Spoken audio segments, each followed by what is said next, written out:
Okay, good morning, everybody, and welcome to the Daily Energy Markets podcast. It is the 2nd of March, and of course, the big news over the weekend is, as we all know, the US and Israel, I should say Israel and US attack on Iran and the subsequent retaliation over the course of the last few days, which has obviously spread fire across the region, as was warned.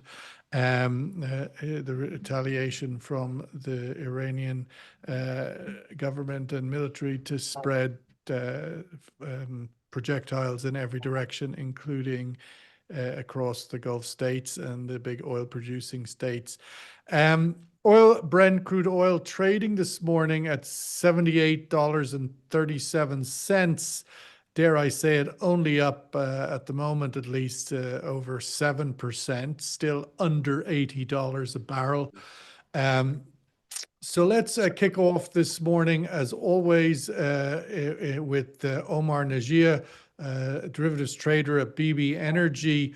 Omar, your thoughts this Monday morning, obviously from a market perspective, the jump in oil price, notable, but one might have said it could go more. Your thoughts, is there still a rise in this market, or have we seen the sort of the spike reaction and things will calm from here? Your thoughts? Okay, so we basically went last week from no attack on Iran. Hormuz is not going to shut because apparently Iran has like an interest in keeping it open, and China would be upset with them and the EU would be like really sad and stuff. To today, when basically the war is done, Hormuz is shut. And the next question is, is it now finished? And have we seen the spike in oil prices and all this kind of stuff? So basically, there's a fundamental misunderstanding here. This war is going to go on, in my opinion, for not just days and weeks, but months. And oil prices now, the longer the Straits of Hormuz keep being shut, the more you're going to see panic. So right now, everybody will say, oh, it's okay, and Trump is negotiating, and I don't know what, and they really want to make a deal, and all this kind of stuff, which is, in my opinion, not very credible. And yes, oil prices will go considerably higher from here. And, everybody so far got it completely wrong. We said that from day one, they would shut the straits. That's what happened. And they will continue. So Iran hasn't been, quote unquote, lashing out in all directions. They hit Bahrain for the Fifth Fleet. Why? Because that's how they provision their vessels. So no more provisioning vessels. They shut the straits also to stop them from provisioning their vessels. So now they have to go to Diego Garcia, which is 3.5 days away each way. So it'll take them a week to restock with munitions. They hit Qatar because of, it had one of those 360-degree radars. The only other one was in Bahrain. They destroyed that too. They hit Jordan and Saudi Arabian air bases. Why? Because planes are flying out of there, so they want to move them further away. They hit both those bases, so now they'd have to go and fly, not out of Turkey, because Turkey said no, but out of Cyprus. So it pushes them further away. And they're hitting the UAE. Why? Because they want to basically put economic pressure on the UAE to put pressure on Trump. It's always about money. So at the end of the day, I don't just see Iran lashing out. I see a very smart, asymmetrical way of dealing with things. And I think people were wrong about the war, were wrong about Hormuz, were wrong about geopolitical analysis, are wrong about what's going to happen, etc., etc. So considerably higher, much longer than you think, and a very, very, very bad strategic positioning for both the USA and Israel, in my opinion. Let's go to Adi Imsirovic, Director, Surrey Clean Energy and guest lecturer at the University of Oxford, sitting in the UK. Adi, your thoughts this Monday morning from a market reaction point of view. Where do we go from here? Clearly, we've been an upward trajectory since the beginning of the year, even before the bomb started dropping on Saturday. Oil markets had already jumped 20% year to date. Now we're up to close to 30%. Is that enough of a premium given the threat to global supplies from your perspective? Quite frankly, I don't think it is. I expected the market to be in the mid 80s at the moment. It's not 78, as you said. And I think what's more remarkable about the market is that it's incredibly optimistic. It's if you look at where next year is trading, December, January, it's below $70. It's basically below $80, sorry, below $70. So the market is actually assuming that somehow this whole thing is going to finish very, very soon, which I hope, and I certainly hope the market is right. I tend to be in Omar's camp here. I think what we've seen is opening of Pandora's box. And I think, I don't know if you had a chance to read yesterday, I think our friend Osama Rizvi, he wrote a really good piece on 6 effects of polycrisis. He used Adam Tooze's framework, where these crises turn into polycrises simply because there are so many knock-on effects and non-linearities in the world events. So already you see last night or this morning, Israel widening their attacks in Lebanon. And basically because there's so many Shia minorities around the region that you're basically spreading this risk, and the outcome which I think Donald Trump was hoping for is decapitating the regime and getting somebody else more reasonable, somebody else he can deal with somehow miraculously in power, may not happen. So I'm not sure whether United States president has a plan B. Certainly, one thing I would disagree with Omar, I think is that Israeli Prime Minister Netanyahu, he's definitely a winner here because he's doing this war to stay out of prison. And he certainly thrives on chaos in the region, and he's got it. So he's a very clear winner in this whole situation. I think the US president has been to an extent bamboozled here because I think he was hoping for a quick strike, quick pullback. And in fact, what's been happening is that he's opened Pandora's box, which may last for many years to come.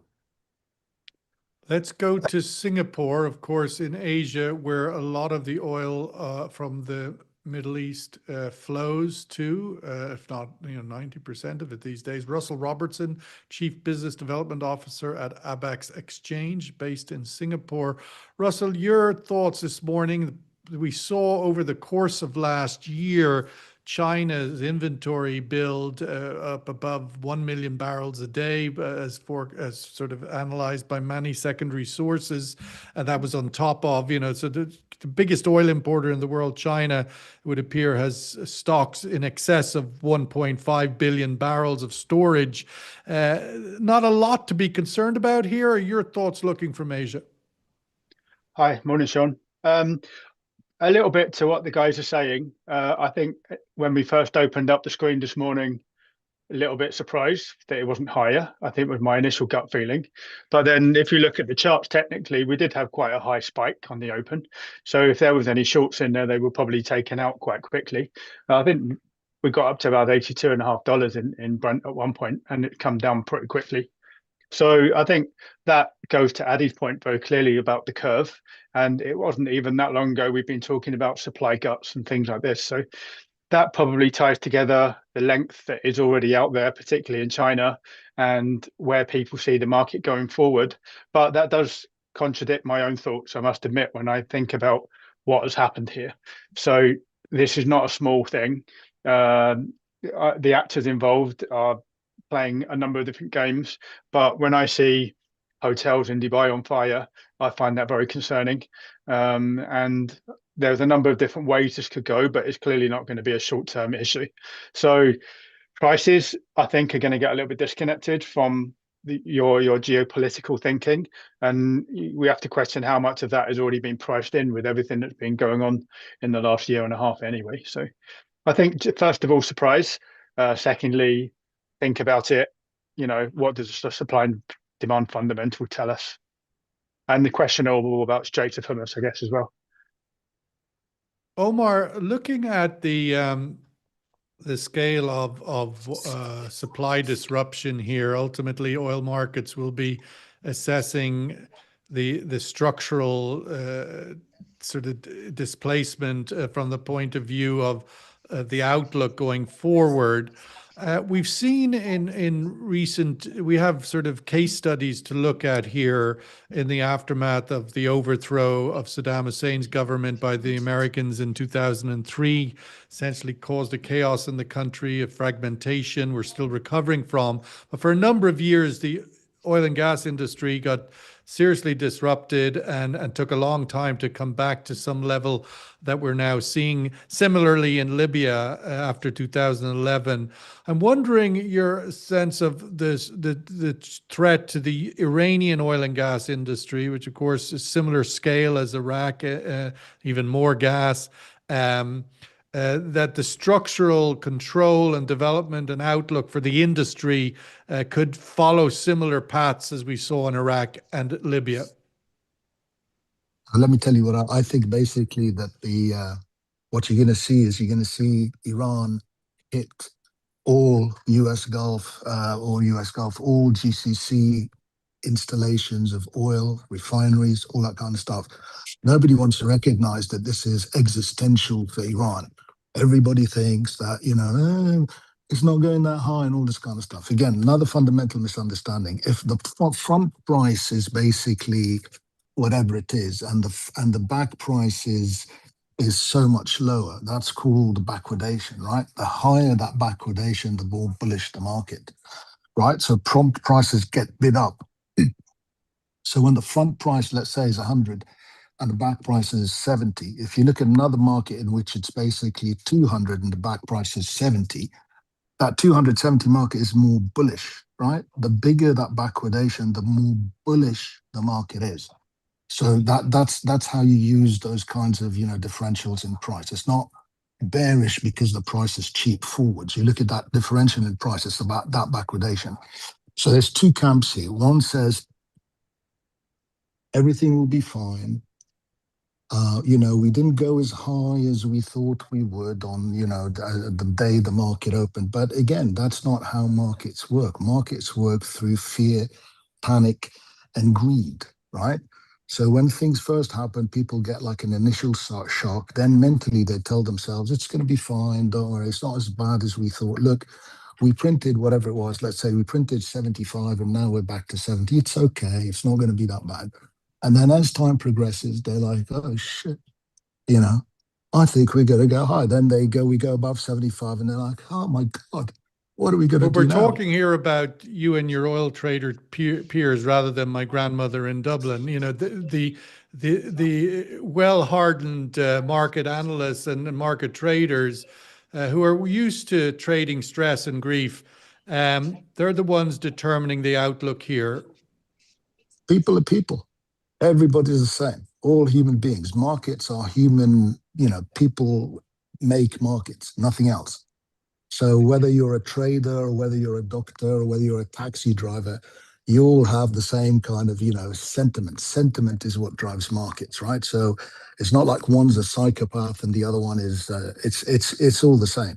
So in my opinion, basically, you're going to get this market go a lot higher. You're going to get equity markets fall. You're going to see basically as time progresses more hits in terms of the GCC, oil infrastructure, vessels, Straits of Hormuz, 3 vessels have been blown up, 20 million barrels a day. And the funny thing was that OPEC is going to increase by 200,000. How's it going to get its oil to market exactly? There are avenues, Adi. I think that there are avenues. I mean, the Saudi Arabia has a 5 million barrel a day pipeline that goes to the, to the Red Sea. But But who's in the Red Sea? Who's in the Red Sea? Are the Houthis there? There are some, and there are channels, and obviously the UAE has Fujairah and so on. I mean, there are not that these infrastructure aren't vulnerable to They hit Fujairah attack. yesterday. So in that sense, this is clearly a physical challenge. But ultimately, from a supply demand point of view here, Adi, just speak to time of year, inventory, and then maybe where the pressure might come from to sort of change course here. But ultimately, as we go into the second quarter here, and supply demand balances. Yes. Look, I think I started at least very much in line with Omar saying that this market is probably a lot worse. Not the market, but the market situation is a lot worse than the market perceives it. But I wouldn't bet against the market in a way that you mentioned, simply because there are a lot of smart people out there analyzing it. And one of the reasons why we are where we are is that OECD countries are sitting on 1.2 billion barrels of emergency reserves, which can be and probably will be released at some stage quite quickly. Okay, we've got United States has a massive SPR. China is sitting on even bigger reserves in terms of days of supplies. So there is enough oil. There's no reason for panic. You would imagine that's why they have these supplies for days like today. Absolutely, absolutely. So the system is in place. The system will work. Even if we lose 20 million barrels, we're probably very unlikely to lose 20 million barrels, and probably very unlikely to lose it for any long period of time. That's a big question mark. A closure of Hormuz, I still wouldn't. It temporary is closed, not because somebody shut the door. You can't shut Hormuz just like that without placing mines and so on. The Strait of Hormuz is not functioning simply because shipping companies primarily have voluntarily decided not to go for the time being until the situation becomes clearer. The Iranian foreign minister yesterday came out and said that the Straits of Hormuz will remain open. And these are all the reasons why we are where we are, and we are not at $100 a barrel. Okay. So the supply and demand, there's no reason to panic. But the point where I would agree with Omar is that we have opened a Pandora's box. I think this situation may well be far more complex than anyone imagined. I think it may have many knock-on effects. We haven't even mentioned Sean LNG. I mean, 20% of the world's LNG is coming out of there.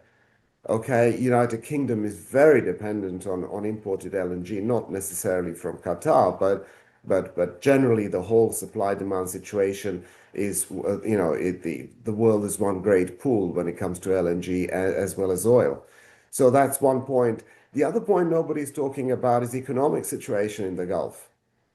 If this continues, what's going to happen with massive financial industry in the Gulf, which has blossomed in the last 5-10 years? What is going to be happening with credit risk? What is happening with future investments in the region? It's all dependent on peace and security. I mean, clearly there's macro consequences that still the dominoes have to fall upon. I mean, you could follow through with that and say that if we get to the next, the day after, you've got a Iranian economy with 100 million consumers coming out from under sanctions.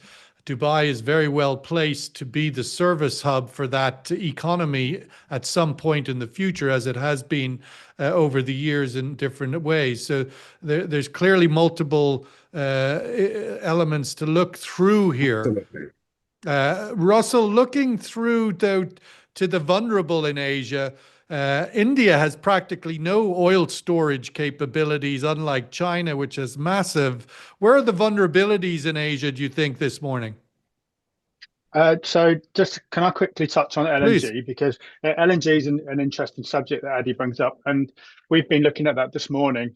If you look at obviously TTF hasn't opened yet. We're a little bit ahead of the European Open, but TTF markets are expected to move up. But again, they're generally quite correlated with oil. Just to give a view to some people who might not know that. But during the previous issues back in last June, TTF went up to around 38 MMBTU. So it wasn't a massive move, and it hasn't come back that far. So that's definitely something for people to watch today. So we are also seeing, to fundamental point of view to your question, is Asia had come into the end of its cold season. So a lot of the fundamentals in the gas market is on the sort of bearish side, if you like. So it's very difficult to understand really how this is going to impact Asia. And India as well, to that matter, be moving a lot further away from Middle East purchases of crude. So that's coming much more from the Russian angle. They're quite happy to buy that stuff and deal with China also. So we don't see India being completely overly dramatically hit by this subject any more than anyone else could, really. The flow is still happening outside of that region. The Straits is really the place where it's going to become the bottleneck. And if we see that truly close, and I sort of agree with Addy, is unless the mines come down, then there's always going to be something moving, albeit slowly. So that's a lot of people don't realize the Straits is 20 miles wide. It's a very big piece of waterway. So it's hard to just close the door and stop everything from coming. But you will expect freight rate to get more expensive, and you expect insurance companies to become very, very scared. Absolutely. I think the Straits will see the like self-censorship. Everybody's got a different version of it. But the national energy carriers of this region, the UAE, ADNOC, Saudi, the Bahri Group, all of the national shipping companies that are carrying a lot of their own products and crude, you would imagine will be more willing to keep moving as compared to the international ones, at least until such time it's not. I know this is I don't mean it to say a good story, but someone who could be beneficial. The Fujairah terminal is in a very good place to be if that Straits is having trouble. Just like Mina Al Fahar and Oman, they're both places that are outside of the Straits and could end up becoming a much more relevant place for moving product. Let's go to the survey question this morning before we get the views of the panel of where we think the rest of this week goes. Oil prices only popped up to 5% today. It was already more than that since I wrote that question. So it's up to 7%, I think, now. But nonetheless, the point remains the same. Only is the word there because geopolitical risk premium had already pumped up crude by 20% through January and February. So it's not right to just look at the pop today.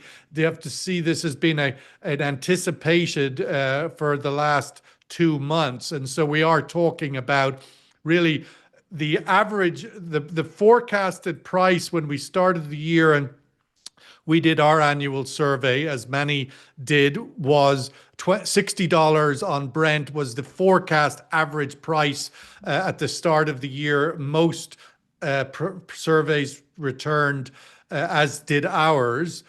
Since that day, January 1st, the beginning of the year, prices are up now from today, up 30%. That doesn't seem like an unreasonable amount of geopolitical risk, not just today's number. But Omar, your thoughts, and I appreciate all of the bigger political positioning you're giving us this morning, which is great. But tell us what your thoughts are just for the week ahead, the trading days today, US to still open, Europe about to open, Asia is indicating with the direction of travel with the 8 or 9% pop so far. Your thoughts of the rest of this week from the market's point of view. So I look at Hormuz shut, 3 vessels exploded. I think 20 million barrels a day. I think they've sold most of the SPR. And I think basically that, they hit Fujairah. I think they hit Oman, Duqm, like exploded. And I think I think that the market is going to go up a lot more. I think basically, I mean, I don't know if you guys have seen what panic looks like. So panic is not something that basically, people sit and they rationalize and they say all this kind of stuff. And I think that's where we're headed. I think that's where we're headed in markets. I think it's great for people to rationalize, but at some point it gets to the point where basically human emotions take over, and you're going to see panic. And I think that's what you're going to see. And right or wrong, time will tell. I think the war goes on for months, and I think equity markets fall very hard, and I think oil prices go up very strongly. And we shall see what happens. Adi, your thoughts? As you said earlier, not a time, no need to panic. As what was it, Captain Mannering once said on Dad's Army? Don't panic, don't panic. Absolutely. I know As Omar long as loves you've got that a show. towel.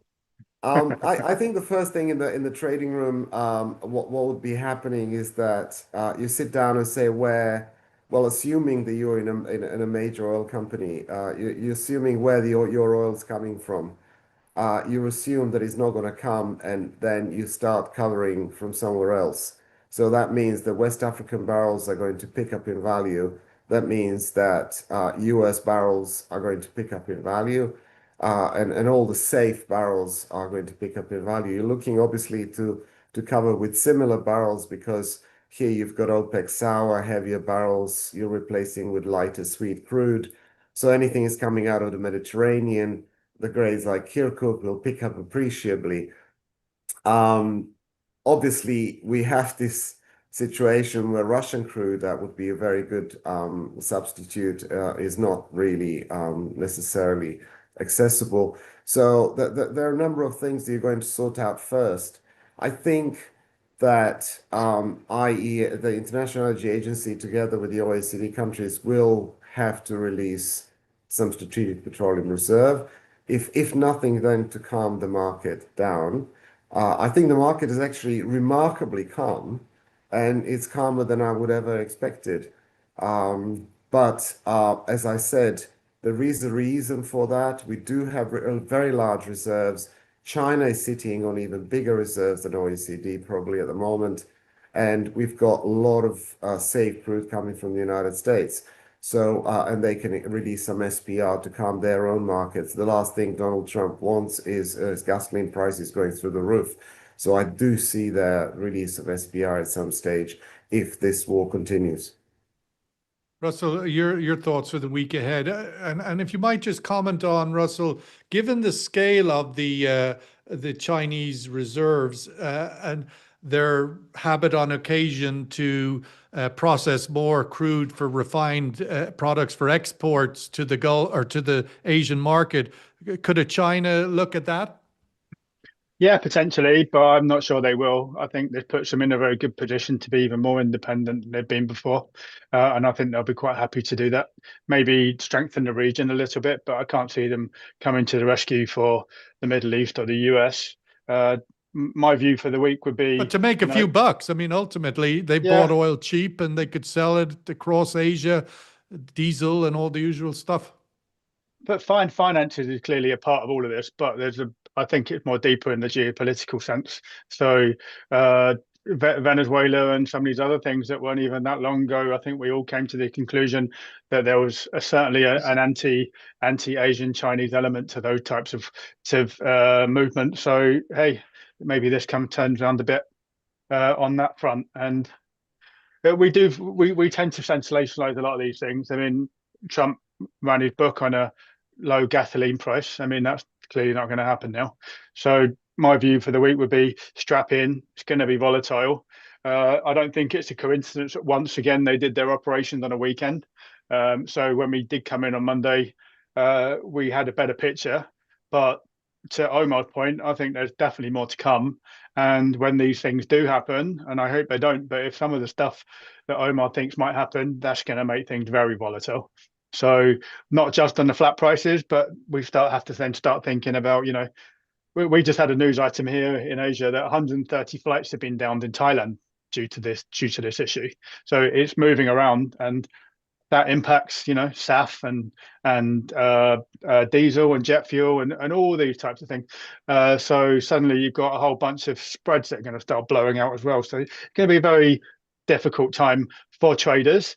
But also when you talk to your mum in Dublin, I worry for her, you know, electrical bills. Well, we'll wrap it up there. It seemed, I agree, sort of 2-to-1 here. Oil prices have been pumped up for the year to date, 30%, given everything, and that seems, you know, relatively a reasonable one, given that the expectation for the year or the fundamentals of this market, supply and demand, have been pointing closer to 60 on Brent than obviously 76. The existential threat, which I think is the interesting point, I mean, amongst many points everybody made, and Omar made, the existential threat to the government in Iran, I mean, to the regime in Iran, is ultimately the existential threat, not to Iran, but to the Iranian regime. Now, whether there is those in Iran, and I think that's the big debate at the moment, whether they rise up from the street or whether there are power centers within the Iranian sort of body politic that take a different view, or they want to sort of go down in the sinking ship with the theocracy regime. These are all the unknowns, but these are all the issues that are playing out. I think it's important to note it's an existential threat to the regime of Iran rather than to Iran.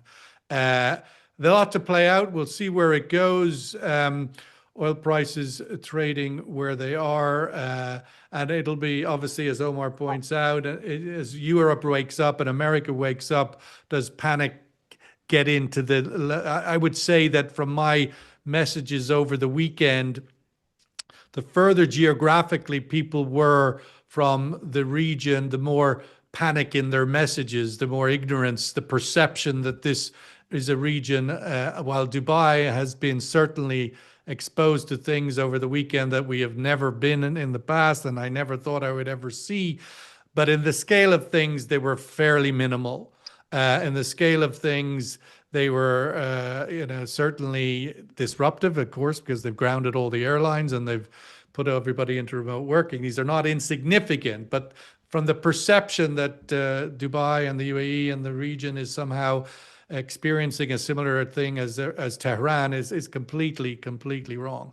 This side of the Gulf, I would say, at least up till now, has been delivered what they say in baseball parlance, softballs from Iran. These are balls that we've able to hit. These are drones and missiles that we've been very easily able to knock out of the sky. Not that it isn't scary, not that it isn't a challenge, but there's been nothing coming across like going from Iran to Israel, for example, that is in the arsenal of... That may still come, as Omar has mentioned, but certainly so far it has not been of a magnitude or a scale that hasn't been manageable. Is that intended? Is that not? I don't know, because I'm not in that space. But ultimately, for the wider world to perceive that the Gulf states, the oil-producing Gulf states, are in a state of war or under huge threat and so forth, I think is a certainly reading, at least now in the first 48 hours of this thing. Of course, it's early doors, but the reality on the ground is that. Anyway, blah. Back to my morning walk. The hamstring is, oh, Jesus. Adi, thank you so much. Great to have you. Russell Robertson from Singapore. And of course, Monday morning isn't the same without Omar Najia, the best of the business, telling us as it is. His truths are always, more often than not, the truths that turn out to be the case. Thank you, Omar. Have a great day, everybody. All the best. Thank you. Bye-bye. Thank you.